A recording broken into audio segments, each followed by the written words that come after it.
अब तो मास्टर कवि जी भूमिका में भाग देले कैसे।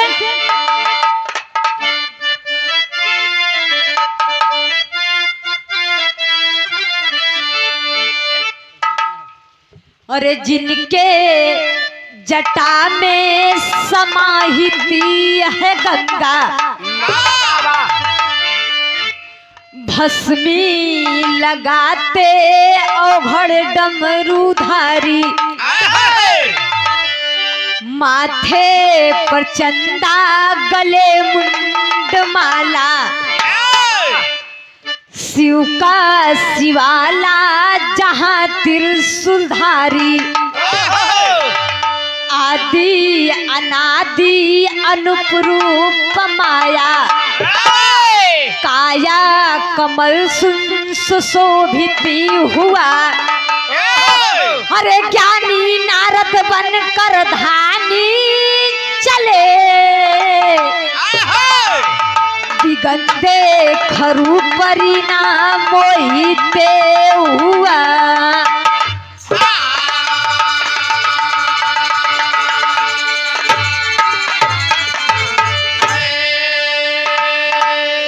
जिनके जटा में समाहित है गंगा, भस्मी लगाते अवघड़ डमरूधारी, माथे पर चंदा गले मुंड माला, शिव का शिवाला जहाँ त्रिशूलधारी।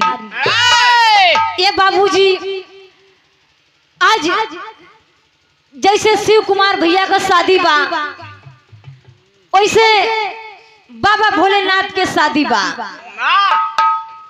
बिरहा में गजल का टुकड़ा लग गया। कैसे मास्टर? कैसे?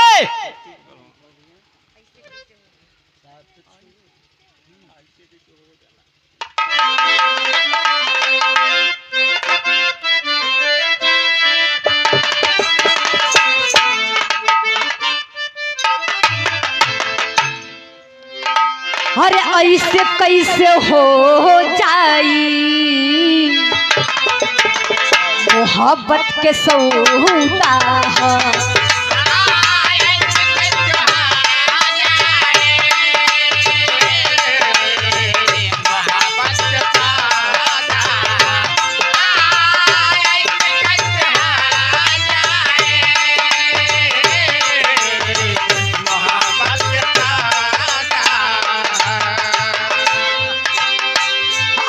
कैसे हो जाई मोहब्बत का सौदा।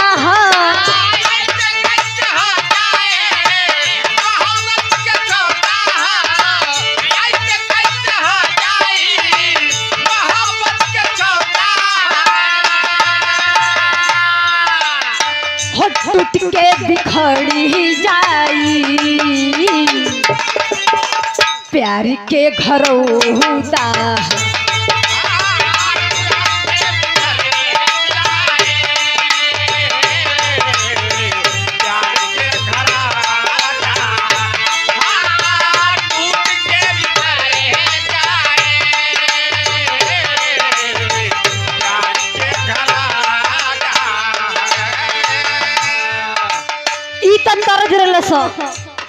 कैसे सुंदर भाव में का नाम बा। कैसे?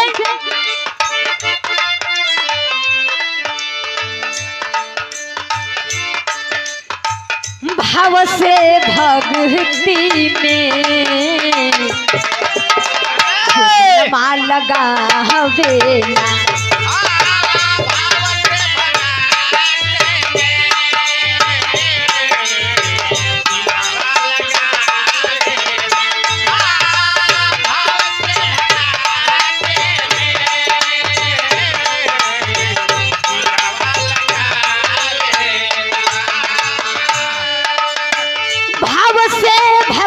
में जमनवा लगावेला,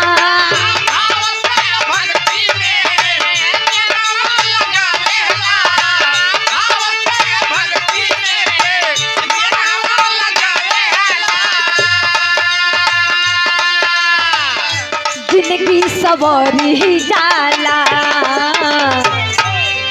सुखवा उपावेला।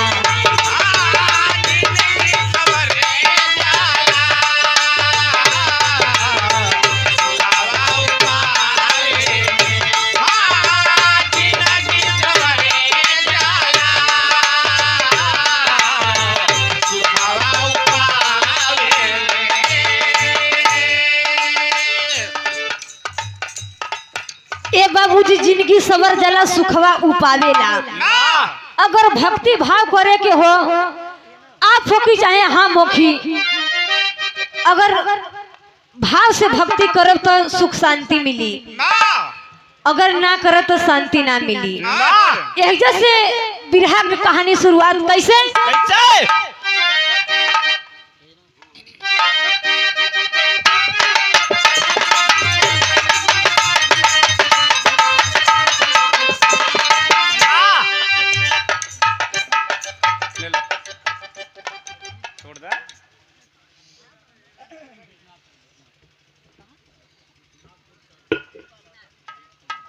अजीत कुमार विश्वनाथपुर के धरती से प्रधान के द्वारा 101 रुपया दे के हौसला बढ़ाए गए चरणों में कोटि कोटि नमन प्रणाम करती हूँ। सकल पंच सबको प्रणाम करती हूँ।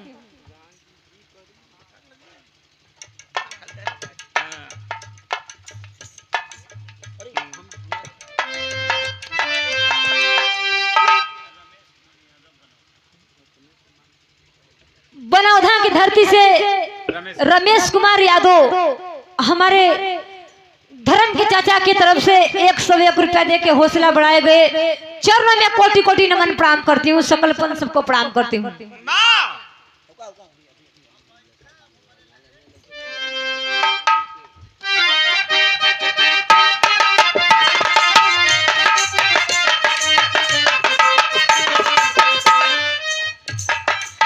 दक्ष प्रजापति हिमांचल भूप ज्ञानी थे, सुख संपत्ति जिनके राज्य राजधानी थे।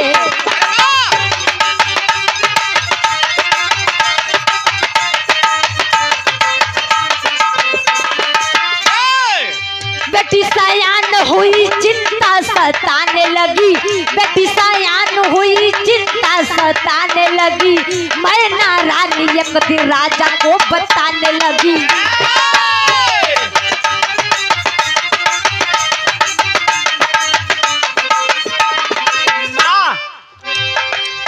बेटी सयान हुई शादी अब तो करना, बेटी सयान हुई शादी अब तो करना। दुनिया के रीत प्रीति स्वामी अब तो करना।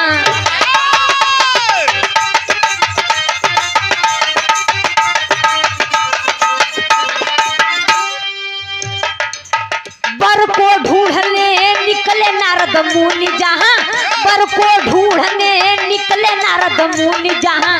पहुँच गए वहाँ बैठे आओ घड़दानी जहाँ।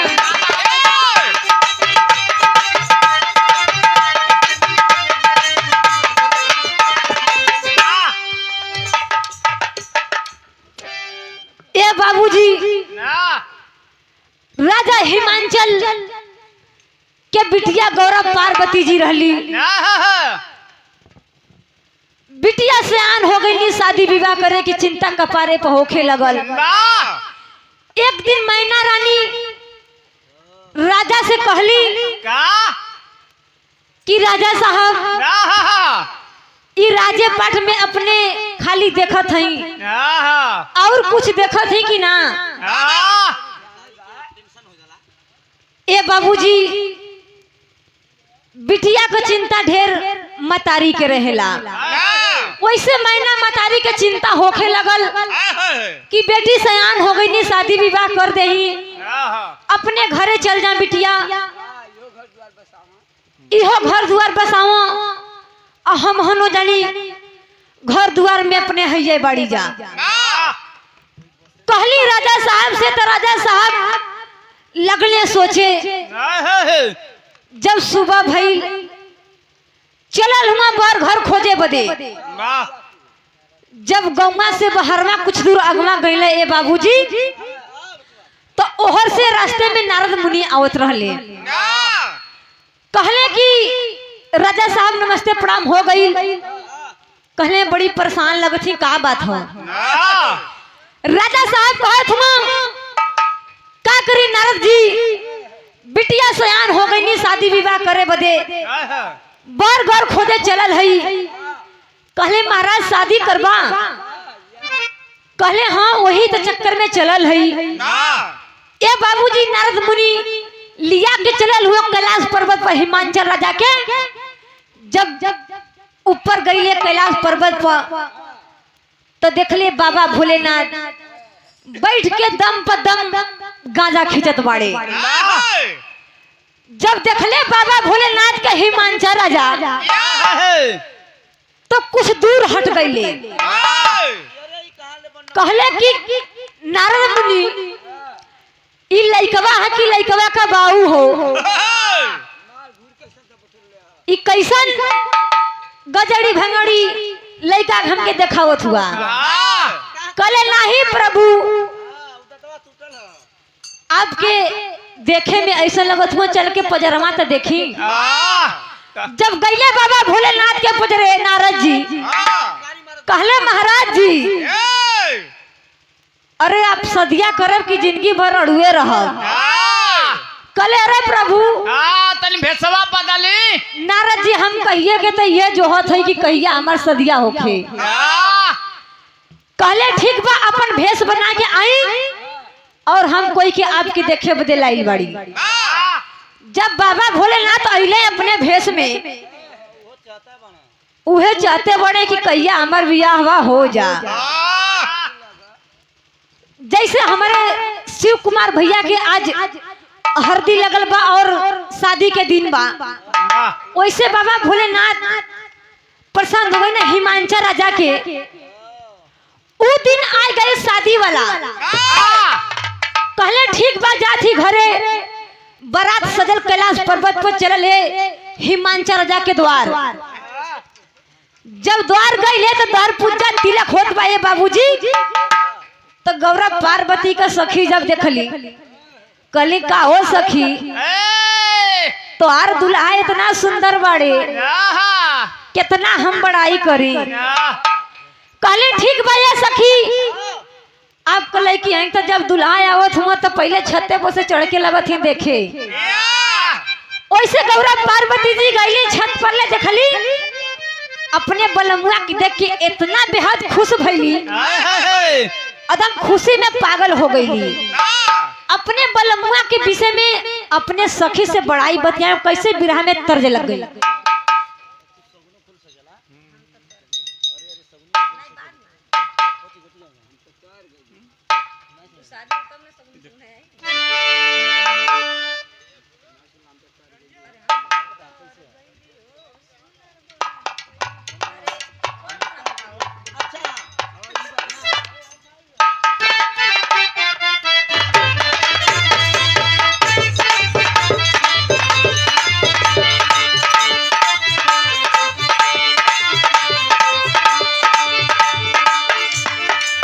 जैसे शिव कुमार भैया का मलकिन देखली भैया के तो खुश बाड़ी, वैसे गौरव पार्वती जी अपने सखी से कहत थी, का कहत थी? हम तो तोर गईली हो सावर बर पैली हो।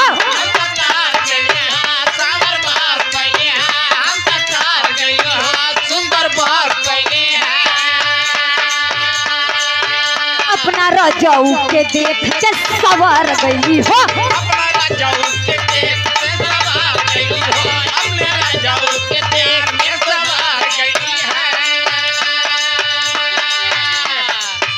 हम तो तोर गई हो सावर बर पैली हो, अपना रजाऊ के देख के सवार गई हो। और कहे सावर हो बाकी दुनिया निहारे, सावर हो बाकी दुनिया निहारे, मोर पियावा दुलारे, आए हाय रे मोर पियावा।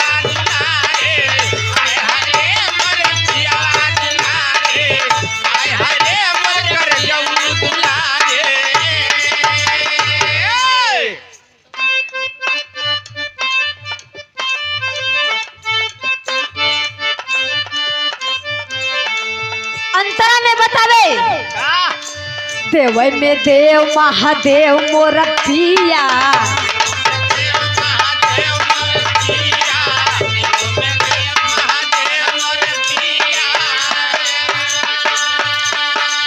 देख के इनके जुड़ा गइल जिया।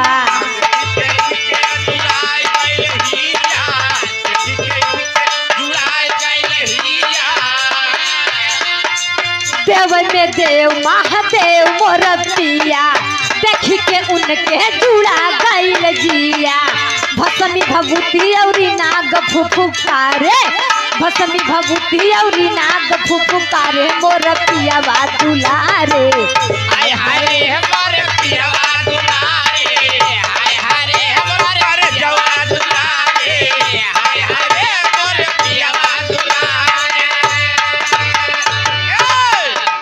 कहत ही गौरव पार्वती जी देव में देव महादेव मोर पिया ना आ देखी के इनके जुड़ा गईल जिया ना जब गौरव पार्वती जी देखली तब बेहद खुश हो गईली ना कहत है अपने सखी से कि जैसन सोचली वैसन हमार बलमुआ मिल गईली हाय हाय लेकिन ए बाबूजी मैना रानी जब देखली उनकर महतारी तो मैना रानी कहत ही ना हमार बिटिया रानी कैसन और उनकर दुल्हा कैसन मैना रानी कहत ही गीत लग गई नारद के छोड़ब नहीं नारद शादी लगौले हम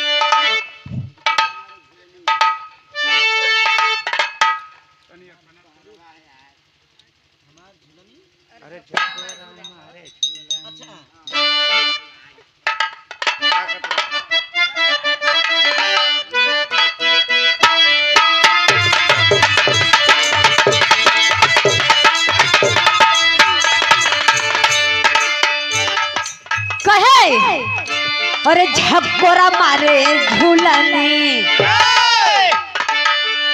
झकोरा मारे झूलनी साड़ी लहराय हो झकोरा मारे झूलनी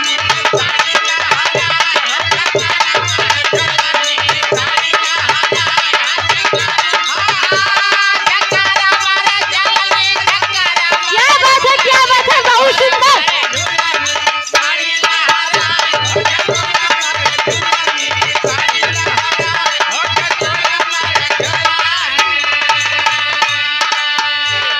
गीत रहले सो ऐसे सुंदर भाव में का नाम बा मैना रानी कहत थी कैसे कथा है ने कथा ना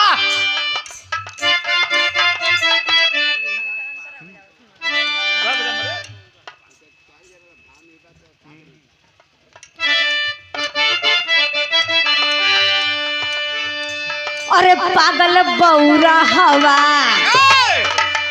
हो पागल बौरा हवा कैसन आइल बरावा पागल बौरा हवा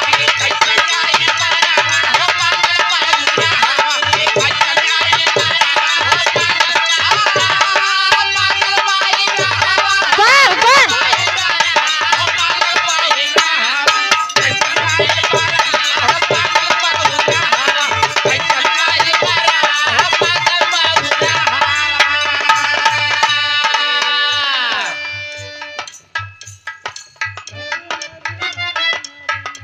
अरे नारद जी के मैना रानी लगो में बोलावली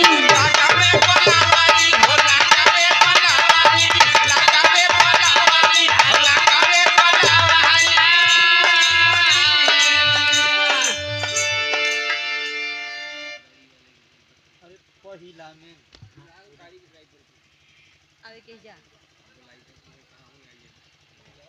हेलो दूल्हे राजा के गाड़ी का ड्राइवर भैया अगर हमार आपके कान में आवाज जात हुई तो आई के दूल्हे राजा से आप संपर्क कैले हैं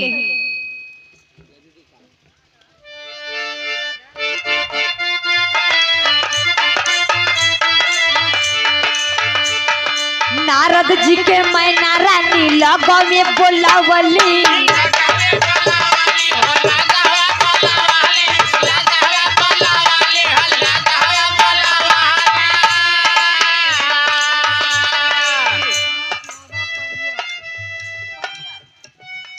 और देखिए सुभाष यादव परियतपुर के धरती से हमारे बड़े भैया जी की तरफ से 51 रुपए का आशीर्वाद चरणों में कोटि कोटि नमन प्रणाम करती हूँ।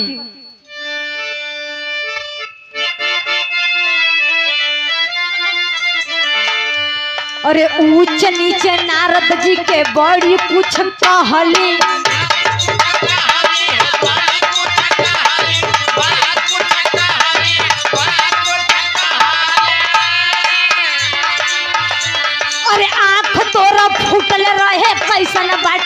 बरवा पागल बौरा हवा कैसन आइल बरवा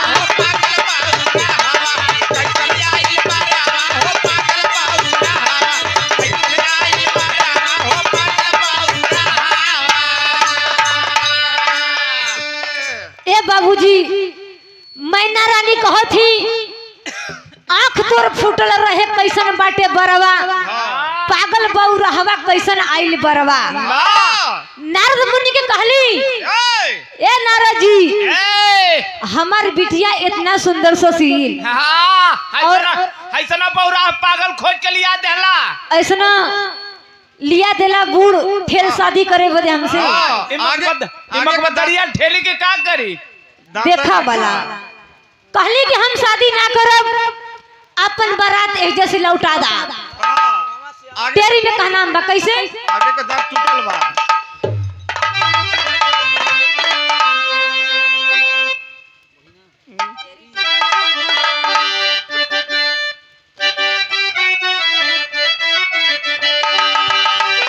अरे कुमारी भले गौरा रही है ये भैया कुमारी भले गौरा रही है तब पागल बौरा हवा से करब नहीं यार ये हो यार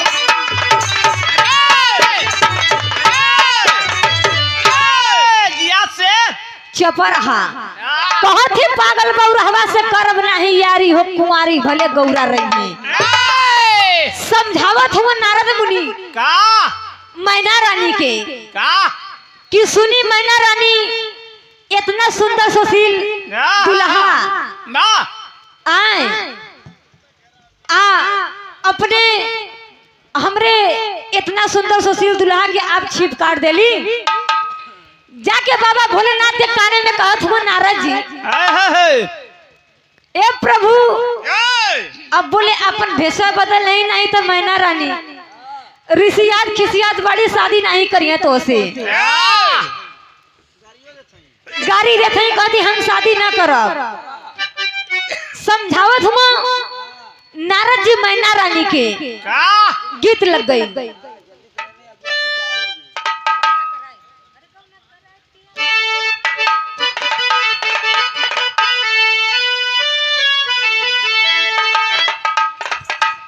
अरे की गौरा कराई पिया अरे घर बैठावला अरे अपने कोई लरिया में लागल हो अरे निरमोही दगा दे के भागल हो निरमोही दगा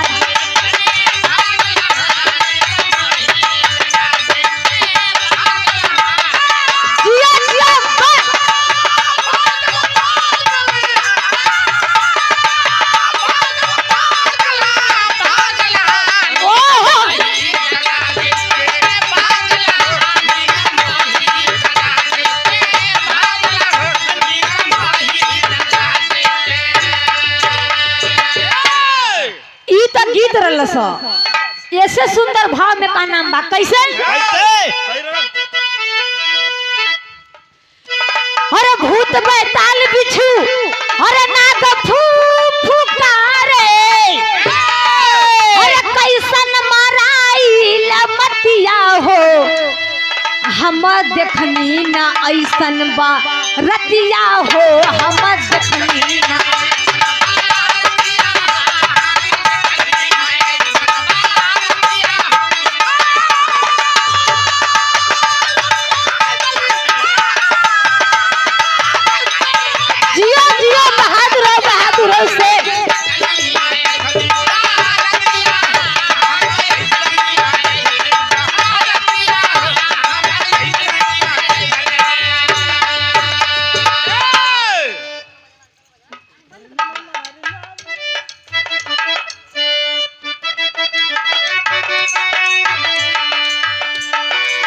कौनो के आँख नाही कौनो के हथवा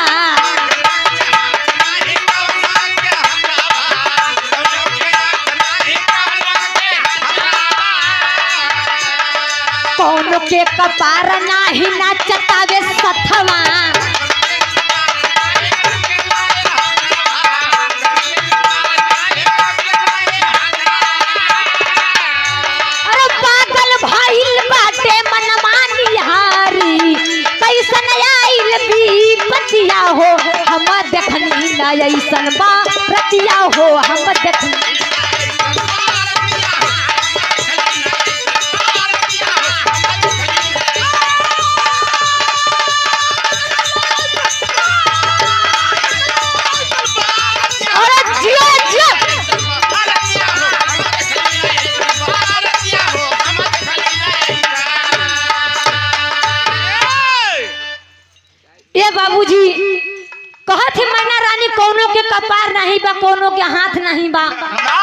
ऐसना ऐसने हमरे बिटिया रानी के शादी में बरतिया आयल हूँ।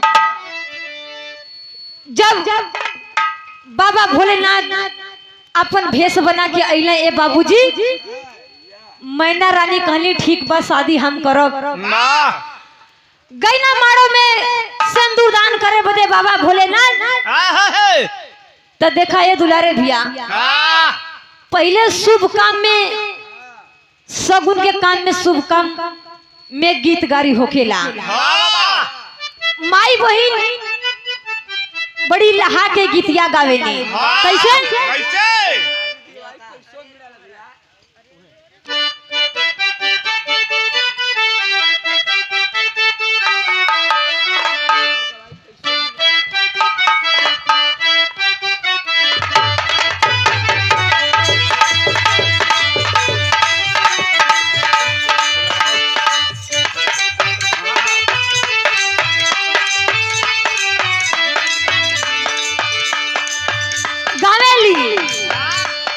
अरे अरे पोहरा, अरे अरे पोहरा कलशवा ले रे आ।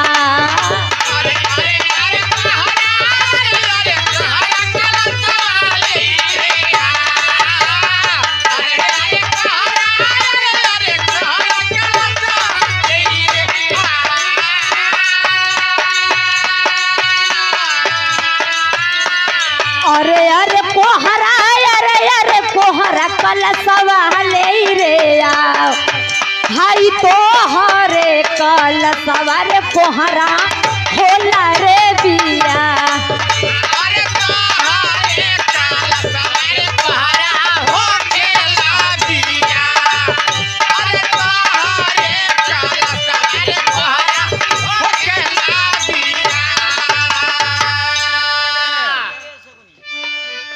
अरे अरे अरे सगुनी, अरे अरे सगुनी सगुना ले रे आ।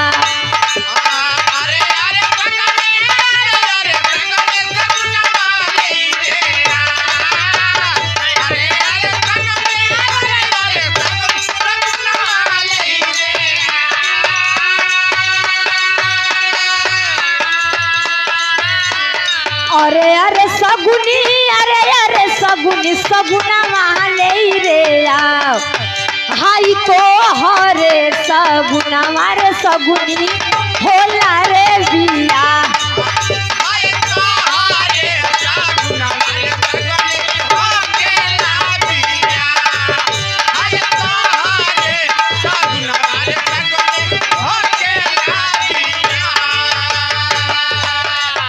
अब सब सिंदूर लियावे के होई त का कहिए के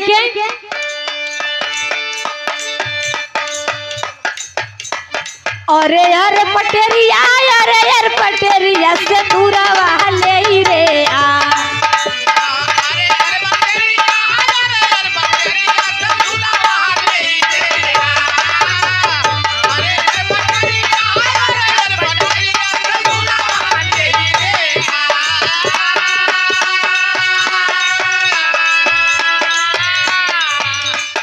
अरे अरे पटेरिया, अरे अरे पटेरिया से दूरवा ले रे आ। भाई तो हरे से दूरवा पटेरिया होला रे बिया।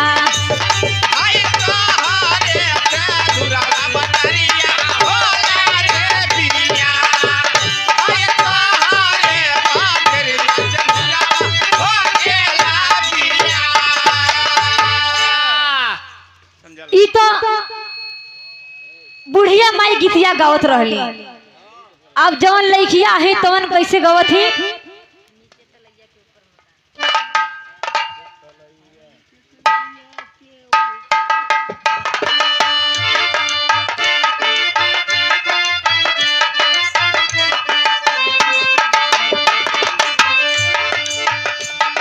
जवन लइकिया है तवन का कथी? अरे नीचे तलैया के ऊपर मकान तूती बोले।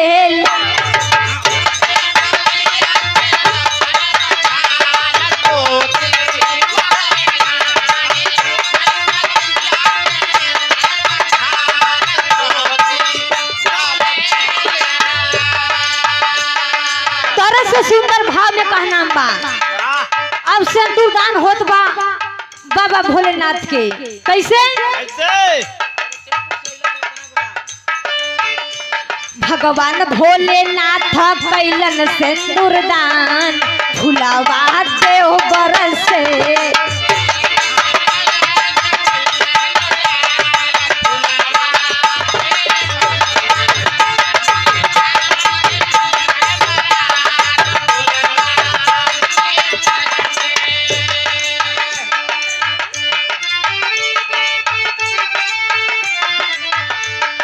होते सुबेरे में होता बिदाई,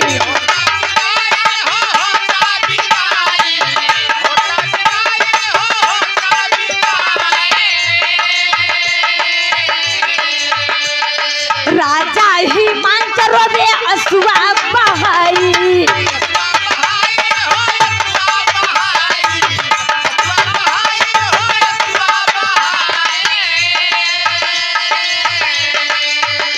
अरे सब घरे चल दिहले अपने मेहमान फुलावा देव बरसे।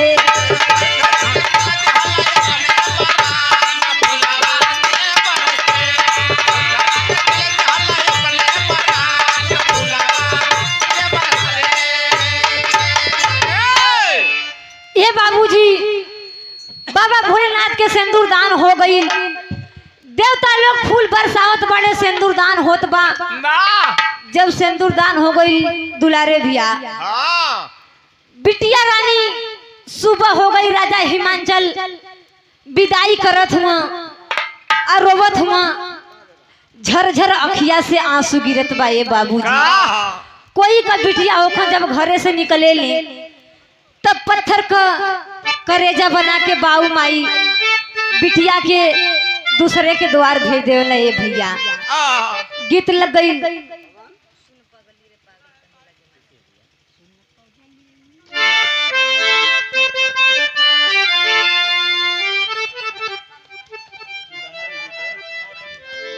दयाराम यादव दूल्हे राजा के जीजा की तरफ से 51 रुपए का आशीर्वाद चरण में कोटि कोटि नमन प्राप्त करती हूँ। ना देखा दुल्हा के जीजा तो दे देले, लेकिन दूल्हे राजा सोचत हुआ कि देही कि ना देही। कोई का कही अपन ही भी हवा में देखा। हाँ यह सोचत हुआ लगा था। कहे गीत लग गई।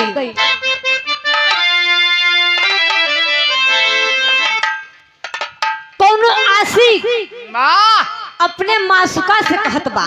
कैसे?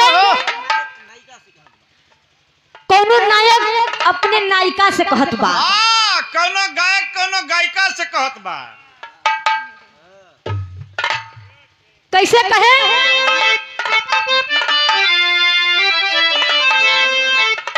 अरे सुन पगली रे, सुन पगली रे, पागल कहे है लाज जमाना।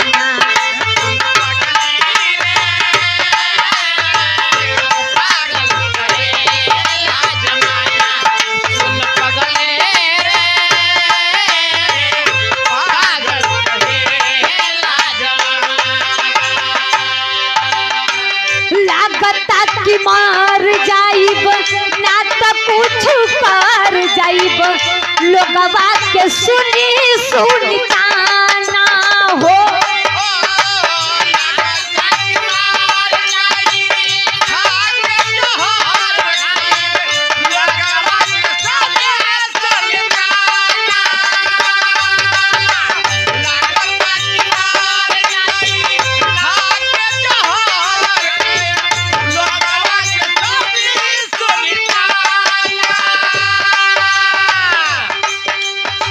लागता कि मार जाइब ना तो कुछ कर जाइब, लोगवा के सुनी सुनी ताना। सुन पगली रे, पागल कहे है लाज जमाना। सुन पगली रे, पागल कहे लाज जमाना। सुन पगली रे,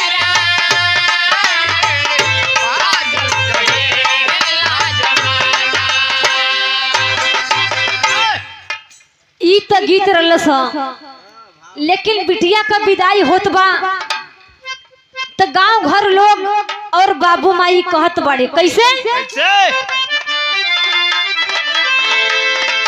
अरे पराई बिटिया हो अरे चली दिहली अपना ससुराल पर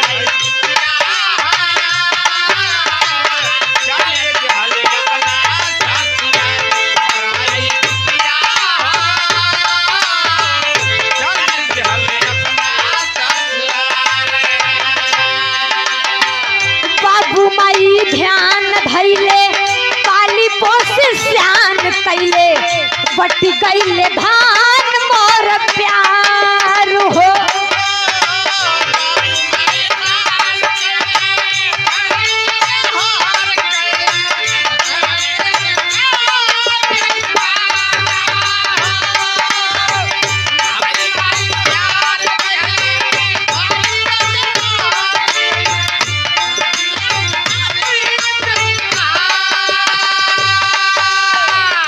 बाबू माई ध्यान धैले पाली पोस स्यान कैले बट गईले धान मोर प्यार पराई बिटिया हो चली दिहली अपना ससुराल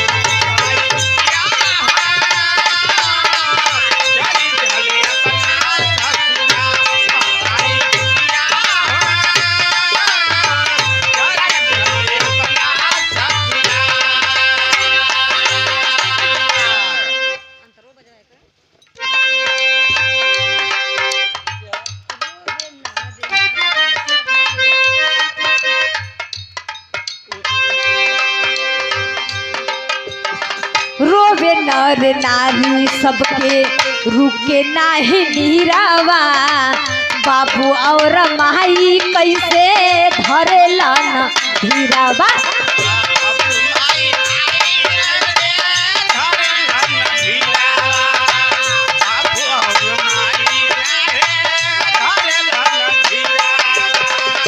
पत्थरा करे जावा मनाई गया अपन भेज देल दूसर द्वार हो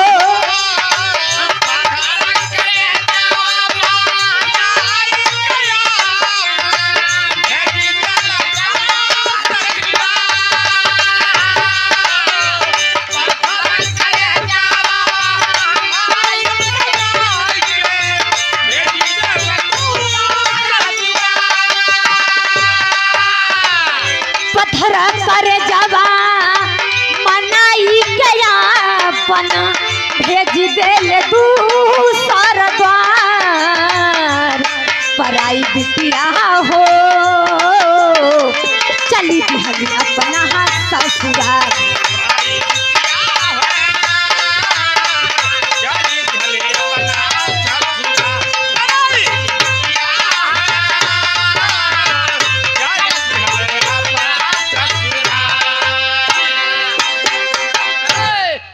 ये बाबूजी ये भैया बिटिया कोई कहो खा जब घरे से निकले ले तब बाबू माई का करेजा फटे लगेला ना रोमत बड़े हिमांचा राजा मैना रानी कि हमार बिटिया रानी आज चल जाई है दूसरे के घरे अपन करेजा पर पत्थर रख के अपने बिटिया रानी का विदाई कर देला गांव घर हित नाथ सब रोत बा कि गौरा पार्वती जी रली है तो सबसे बोला बतियावत रही हाँ हंसत रही हाँ चल गई अपना ससुरे तो अब अह हित नाथ बन के और चल जाइए आल्हा में बतावे कैसे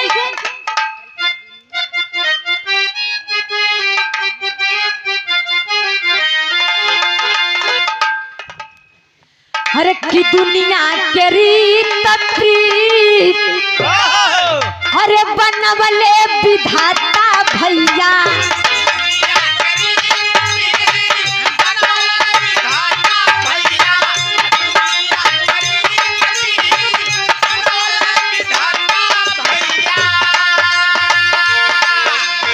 वो केहू नाही बिटिया अपन रख के सिर मां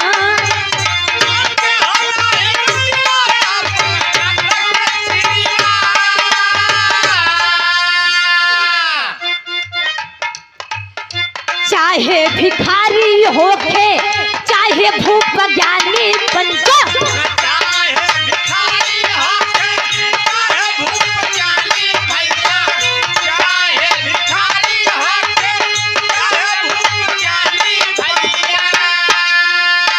हो बिटिया का अपने करेलन कन्यादान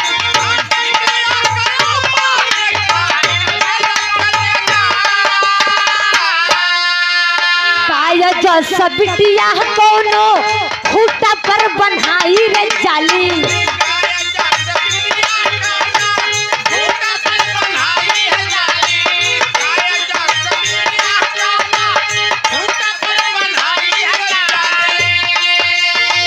बाबू माई पहली पोषण करेलन सयान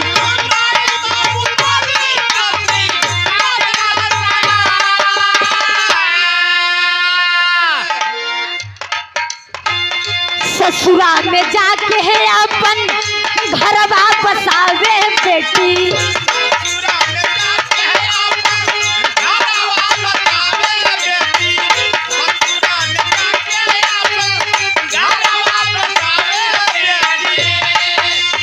वो घरवा के लक्ष्मी कुछ दिन के मेहमान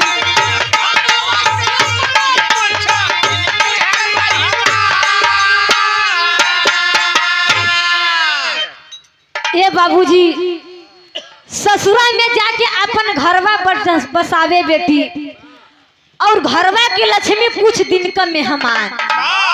ये बाबूजी कोई का बिटिया होखा हाँ मोखी चाहे आप लोग का बहन बिटिया जब शादी ना भर रही तो अपने बाबू माई की ना जैसे मर्जी वैसे रही है आज जह दिन शादी हो जी चल जाइए अपने घरे तो अहे तो कहिए बाबू आज भर हमरा ले काल जाइब अपने घरे हमार घरे बिगड़त हुई अपने घरे जाके बिटिया जैसे गाय के खूटा पे बांध नहीं लजा आप लोग खूटा पे गाय रहेली वैसे बिटिया का कोई का संग साथ धरा दे तो अपन जीवन साथी बिटिया अपने घरे बिताई हाँ बतावे खड़ी में कहा नाम बा कैसे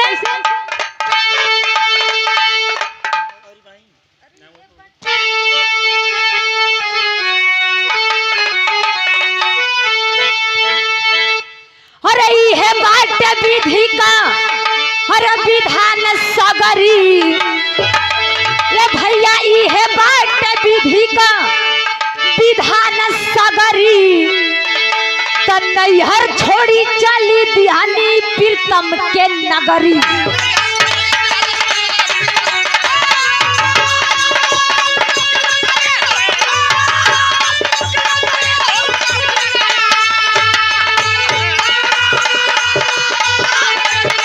चली कैलाश पहाड़ी अब भोलेनाथ औघड़दानी नाही घर दुआरी अरे बिटिया के हाथ में अरे बाबू का पगड़ी ए भैया बिटिया के हाथ में अरे बाबू का पगड़ी तनैहर छोड़ी चली दिहानी प्रीतम के नगरी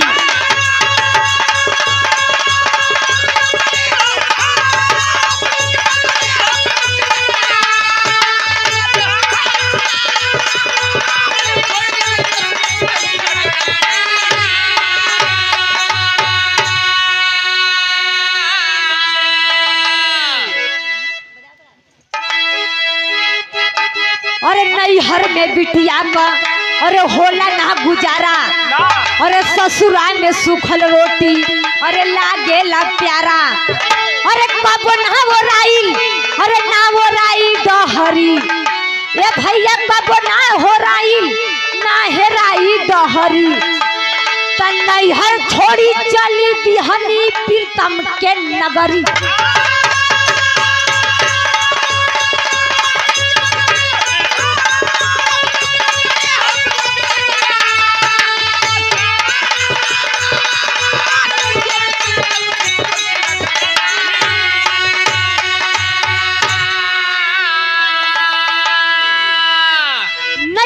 बिटिया का होला ना गुजारा आ ससुरा में सूखल रोटी लागेला प्यारा ए भैया अगर नैहर में कितनो घी भात मिली उसे गुजारा ना होई दुलारे भैया। ससुरा में अगर सूखल रोटी प्यार से मिली तब बिटियन खाती उह प्यारा बा। गौरव पार्वती जी चल गई कैलाश पर्वत पर बाबा भोलेनाथ के संगे अपन सुख शांति जीवन बितावे लगड़ी। और हमार भैया भी आयल बड़े शादी कराओ तो सुबह लेके यो चल जी। हाँ सुखी शांति से बिताइया यो अपन जिंदगी। यही जैसे बिरहा का कहानी समाप्त। गुरु घराने का परिचय।